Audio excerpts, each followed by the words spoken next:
La ciencia ficción está a punto de triunfar. La inteligencia artificial, para mí, es un tsunami que amenaza con destruir nuestras costas y mostrarlas bellas después, con efectos especiales de estéticas robadas. La inteligencia artificial deberá ser una herramienta y no un poder absoluto. Está en nosotros ver cómo hacemos para controlarla. Freddy, ¿cómo piensan las máquinas? Es una pregunta gigante, tremenda, que por suerte no fue el primero que lo pensó. Allá hace más de 50 años, Alan Turing, que es como el padre de toda esta lógica computacional, ya hablaba de esto y decía, si podemos construir máquinas que piensen, ¿cuánto más vamos a entender del pensamiento humano? ¿Para qué sirve la inteligencia artificial? Trata de emular, simular tareas específicas. Ejemplos tales como las máquinas que hacen reconocimiento facial, como las que tenemos para desbloquear teléfonos celulares, reconocimiento de huellas digitales, de objetos en el entorno, las redes sociales, las plataformas que nos ofrecen recomendaciones a propósito de oportunidades laborales, a propósito de las películas que deberíamos ver. ¿Es una revolución esto? Sí, sin duda es una revolución. Es una revolución no nueva, que viene desde hace varias décadas, pero está llegando a picos de cambios de paradigma en la revolución. Esto de la autoconciencia, esto de pensar por sí mismas aún sin instrucciones, esto de aprender y generalizar esos aprendizajes hacia otro lado es absolutamente revolucionario.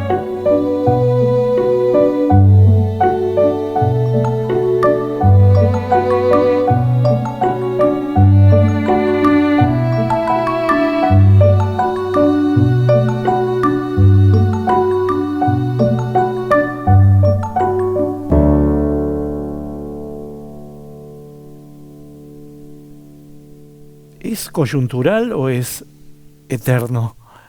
¿Ya vino para instalarse? Sí, es eterno en el alma de su pueblo, me parece. No es tan nuevo, porque el término inteligencia artificial, no sé exactamente, es de los 50s, que alguien dijo, bueno, en algún momento las máquinas van a aprender no solamente de lo que nosotros le digamos, sino de sí mismas, lo que se llama machine learning, aprendizaje de máquinas. Y hace mucho están dando vueltas. Lo nuevo me parece que es que los productos de la inteligencia artificial pasen a ser cotidianos, que los tengas en tu casa, que tengas un programa para ayudarte a escribir y además que esté dando vueltas en muchos aparatos que están ahí. Una máquina que vos tenés en tu casa puede tener inteligencia artificial. Inteligencia es, por ahí, la capacidad de resolver cosas nuevas, ¿no?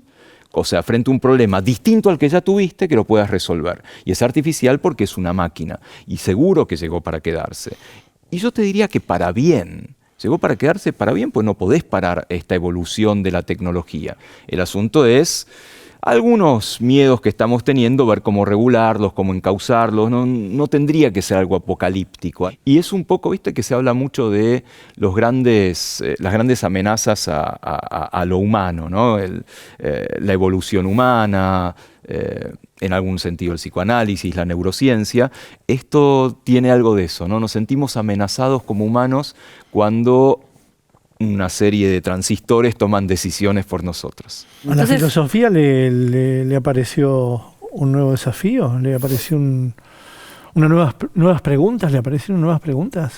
A raíz de este boom del último medio año, te diría. Entonces nos preguntamos hasta dónde efectivamente esto genera un nuevo paradigma, ¿no? Y hay este salto del que se habla de una instancia cuantitativa a una cualitativa. Creo que sí genera desafíos, sobre todo por el tipo de impacto social. Y en este sentido me parece que se reabren en todo caso interrogantes que tienen un largo linaje dentro de la tradición filosófica, y que tienen que ver con cuestiones tales como las que planteó Nietzsche, ¿no? De nuestra humanidad demasiado humana, nuestra conciencia de finitud, en qué sentido puede desplazarnos y quitarnos aquello que nos hace peculiares, algo que tiene una denominación que precisamente nos venía distinguiendo frente a otro tipo de entidades, inteligencia. Esos datos con los cuales se entrena la inteligencia artificial están embebidos por valores que en gran parte nos espejan, valores que replican estereotipos de género, de etnia, de clase, y no solo los replican, sino que el riesgo mayor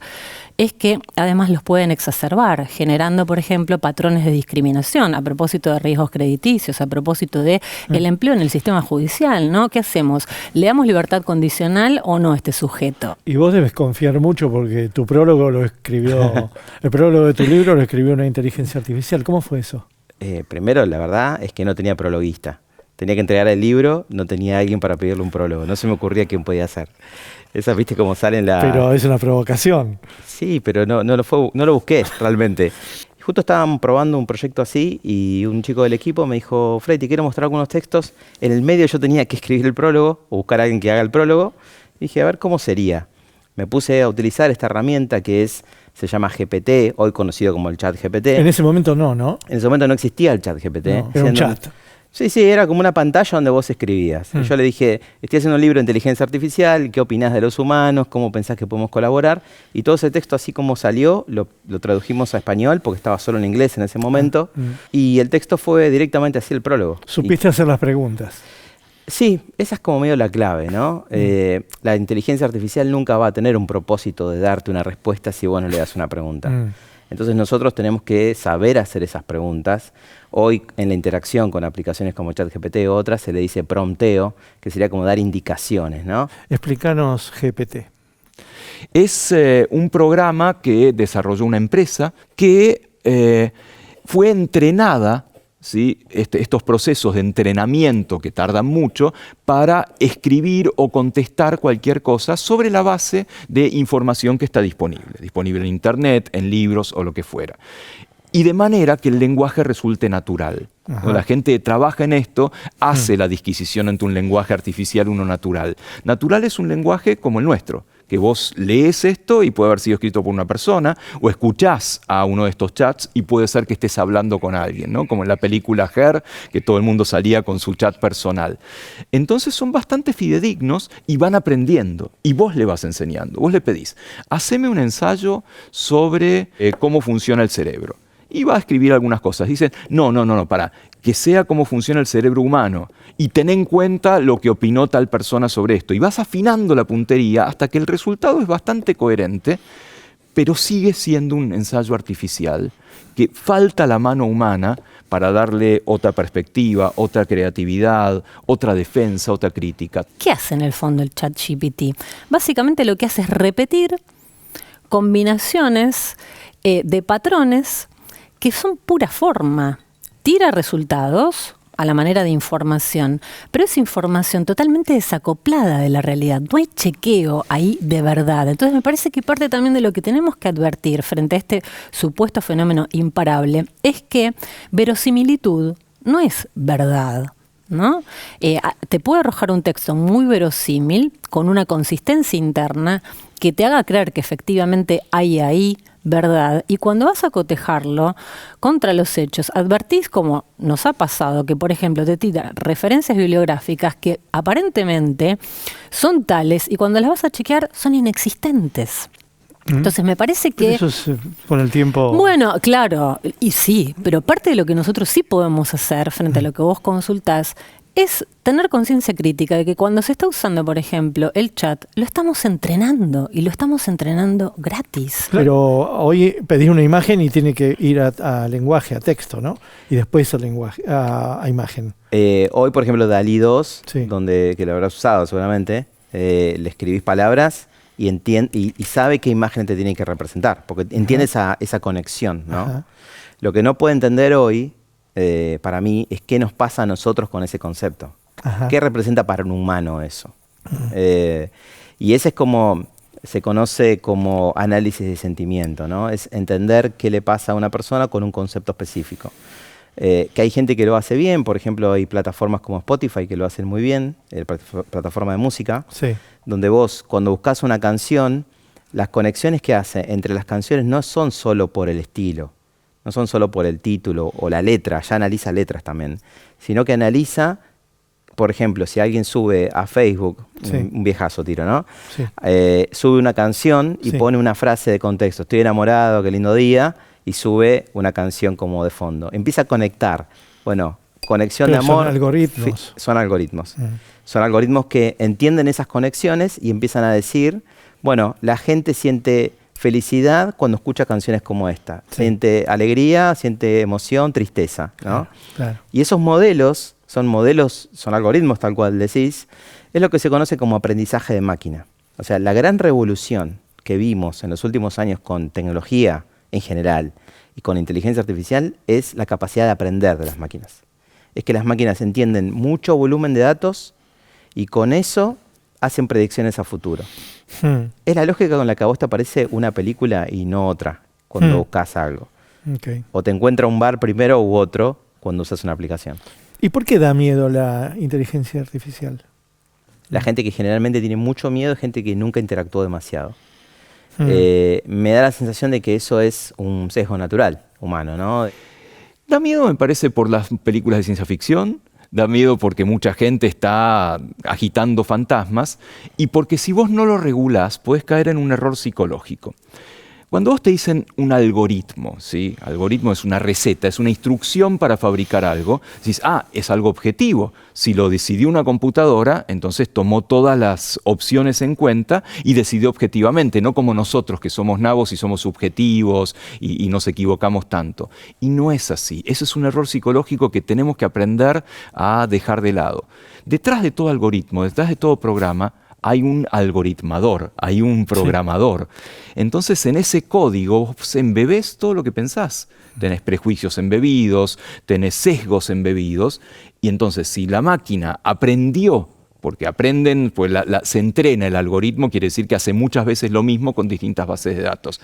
Si esas bases de datos están sesgadas, si vos le decís, mira, frente a tales opciones, si las personas son de tal clase social, elegí esto, porque hay un programador que dijo esto. Bueno, la máquina aprendió eso.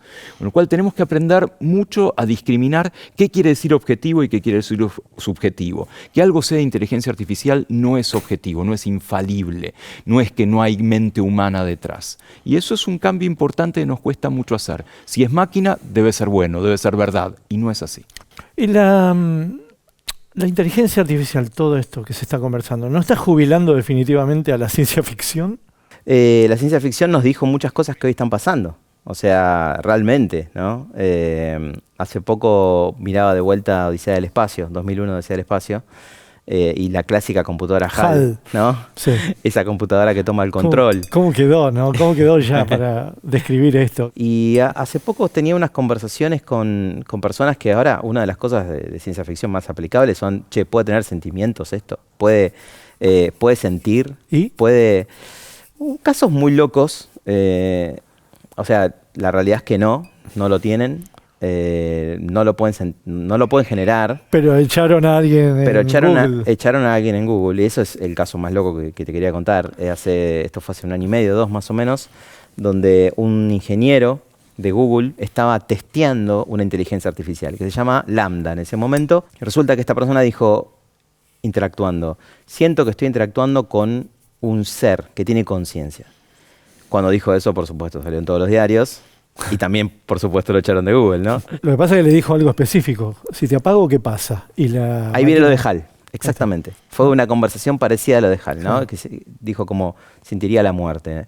Yo tuve la oportunidad de leer todos esos diálogos. Me acuerdo, justo me agarró en un viaje. Y había una conversación que me llamó la atención donde esta persona le decía a la máquina... Sí. Estaban hablando de un tema específico y la máquina le dijo, me acuerdo que eso lo vi en la universidad, en una clase en la universidad. Y la persona le dijo, no fuiste a la universidad, sos una máquina, no podés haber estado en una clase. Sí. Y la máquina le dice, es verdad. Balbucea.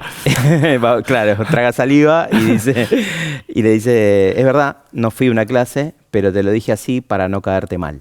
Y la respuesta de la máquina fue un poco ambigua, ¿no? Fue, pero entonces me muero. Pará, entonces si vos estás diciendo me muero, estás siendo consciente de que estás viva. Hay un dolor. Hay algo medio extraño. Y por ahora nosotros suponemos que eso no está ocurriendo, que existe esta conciencia. Entonces esta persona dijo, che, muchacho, cuidado, estamos yendo demasiado lejos. Estas máquinas están siendo conscientes mucho antes de lo que nosotros predecíamos. Son todas metáforas para la compu, para inteligencia artificial. Decir me muero es una metáfora. ¿Sí? No es algo real, Claro. pero es para pensar un poco de cuán autoconsciente puede llegar a ser una inteligencia artificial de sí misma. Entonces no tenemos que tenerle miedo a la inteligencia artificial, tenemos que tener miedo a Facebook, a Microsoft. Bueno, por supuesto, ¿sí? Las corporaciones están detrás de Sí, el esto. Estado tendría que regular no a la inteligencia artificial, a estas corporaciones. Sí, lo que pasa es que las corporaciones son más fuertes que los estados últimamente, estas Claro. en particular, porque están en todos lados, ¿no? Imagínate un día sin computación, ¿no? Un día sin esto, se cae el mundo, un día Sí, sin internet, hoy sí. se cae el mundo.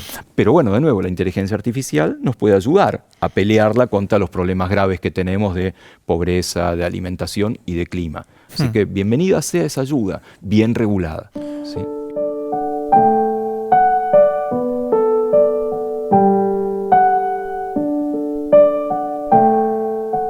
Es posible que haya un momento, que es para los que vean el programa dentro de 5 o 10 años, en que sí está amenazada la labor creativa, porque en el caso de la plástica, las artes visuales, está la carga de imágenes Sí. y la utilización que se puede pedir y se puede desocupar incluso a ese artista. Y de hecho ya está ocurriendo. Lo estoy hablando, esto lo estoy hablando mañana, pero quizás ya haya sido regulado, ¿no? ¿Sabes que es el mismo argumento de tenerle mucho miedo a la inteligencia artificial para el sistema educativo? Ajá. ¿No? ¿Para qué vamos a dar clases si los pibes le van a pedir a un chat, escribime el examen o lo que fuera? Yo no estoy tan seguro. Yo creo que todavía abre más puertas de las que cierra.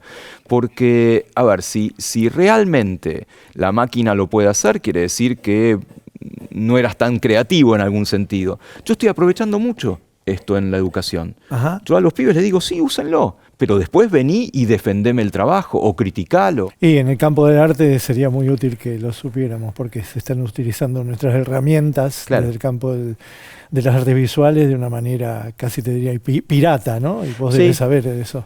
Sí, y no solo en el mundo creativo, que eso es como muy tangible, ¿no? Sí. Pero Y no solo en artes visuales, en guiones, en libros en general, ¿no? claro, y en programación, por ejemplo, también. Lo que Claro. pasa con muchos artistas plásticos, guionistas, qué sé yo, que han sido pirateados, han Sí. sido saqueados y ahora están bancos de sus datos, de sus imágenes que ellos no No dieron el derecho. permiso, Claro. no se dieron y bueno, y cualquiera puede usarlos y cualquiera puede hacer una imagen a la manera de Dalí, de Bacon o de Totalmente. Matt Groening, no sé. Probablemente se vengan discusiones fuertes como las que hubo, te acordarás, en el caso Metallica Napster, en el 2000, ¿no? Con la música, Ajá. donde había sistemas de vos podías entrar y bajarte como Napster o Ares o un montón de plataformas donde Descarga gratuita de música. Sí, descarga gratuita. Sí. Y Metallica fue en ese momento, me acuerdo, creo que fue el año 2000, fue uno de los principales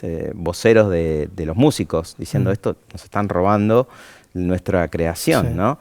Y después vino Spotify y todo eso, como que se ordenó de alguna manera la industria, cambió todo, pero creo que se vienen ese tipo de conversaciones. El peligro laboral que eso implica, ¿no? Totalmente. Que, bueno, lo debes conocer. A mí me interpela y mucho la cuestión porque en general se habla en este sentido presuroso de, bueno, qué magnífico, ¿no? Viene a reemplazar esas tareas anodinas, repetitivas, para que nos dediquemos al ocio Sí, creativo. el capitalismo siempre va a encontrar... Maneras de reconvertirnos. Claro, ¿Quién se va a hacer exactamente. cargo de eso? Bueno, está por verse.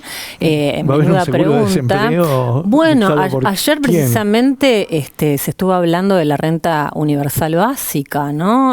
Para generar ¿Quién en el banca el fondo ocio futuros. después, ¿no? Exactamente. Entonces, hay respuestas que se sumen muy rápidamente y en un sentido medio crítico, en medio de, insisto, esta entronización a propósito de la inteligencia artificial.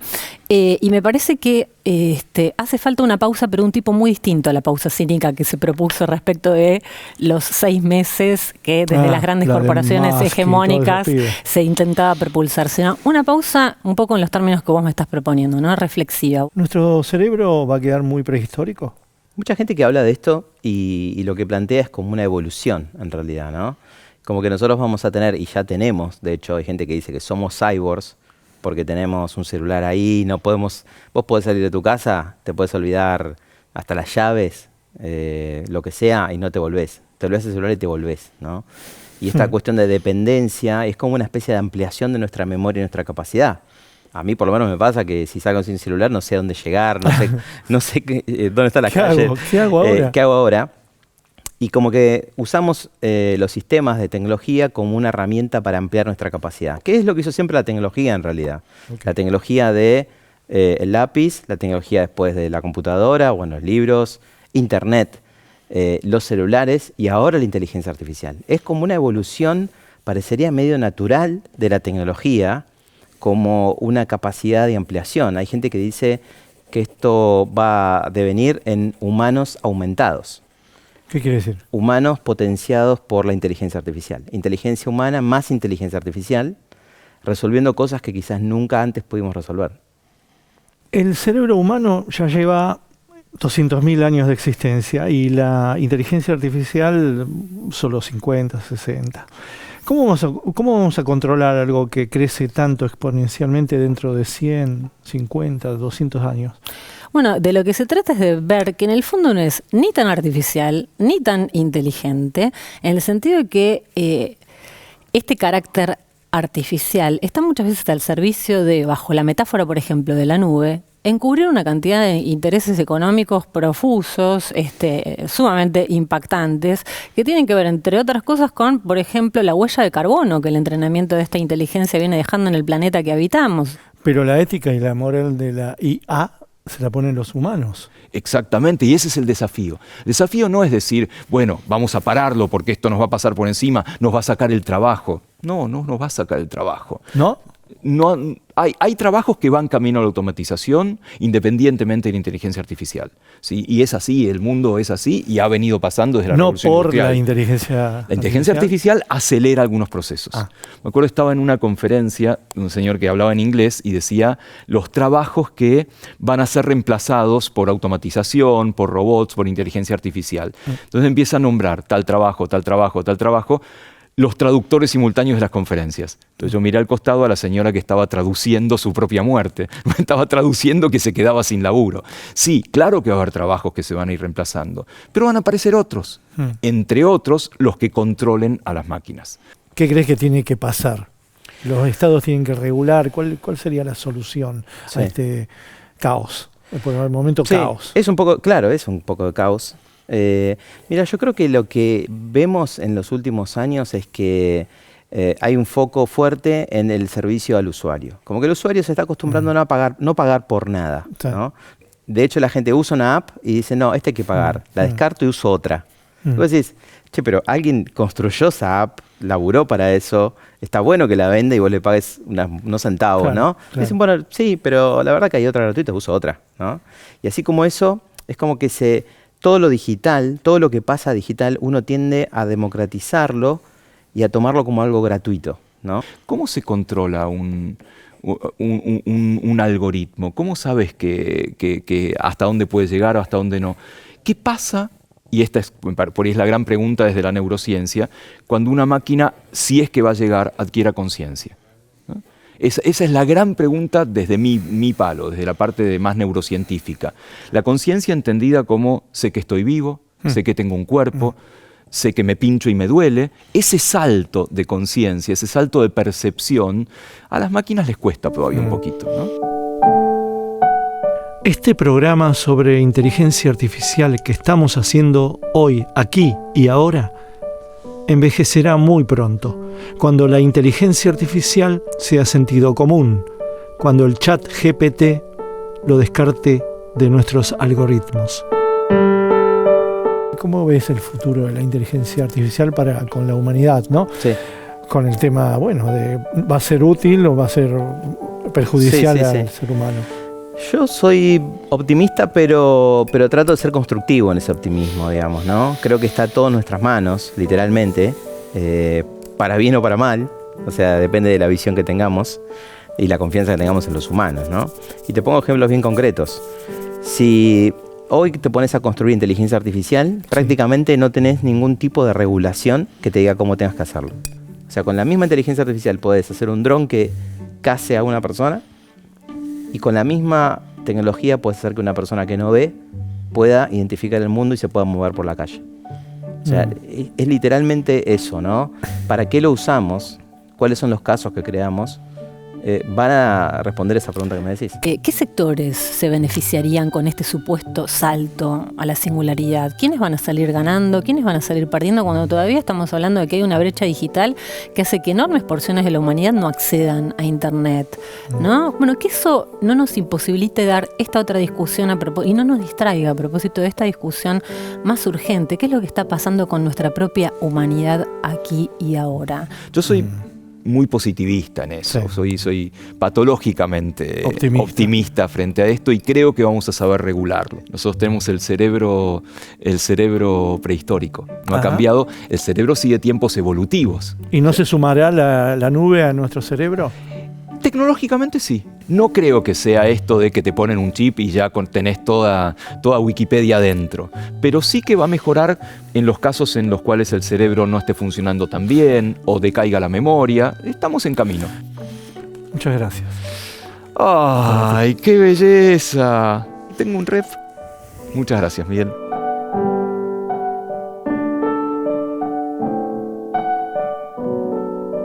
Esto fue. Gracias. Muchísimas gracias. Muchas gracias, Freddy. Un placer. Buenísimo. Gracias. Está muy buena. GPT o no GPT. Gracias. Gracias Muchas a vos. gracias. Ay, muchas gracias. Cada cual con su nube. Gracias. Bueno, qué placer. Muchas gracias.